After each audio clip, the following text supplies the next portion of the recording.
میخوای معجزه ببینی تا آخر این ویدیو با من بیا. فقط کارو ببین چه دلبریه. خودم که عاشقشم. روزی که اومد انقدر خراب شده بود که نگو. تمام سطح روش خراب شده بود، پوسیده شده بود، کنارهاش رفته بود. تصمیم گرفتم بعضی جاهاشو چوب نگر دارم. اینجا رنگ بر زدم، اون چوب خوشگلش زد بیرون و روی کار بتونه زدم چون خیلی خراب شده بود. ببینید چقدر بتونه زدم. بعد جاهایی که مشکی کردم و تصمیم گرفتم ته چوب بندازم که دست میکشن حس چوب به دست بده.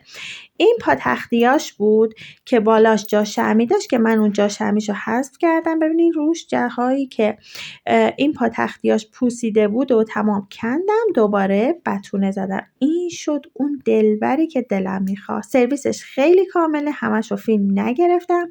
انقدر جا کفشش خراب بود که میخواست بندازتش. ببینید چی ازش در اومد. خودم که عاشق این کار شدم.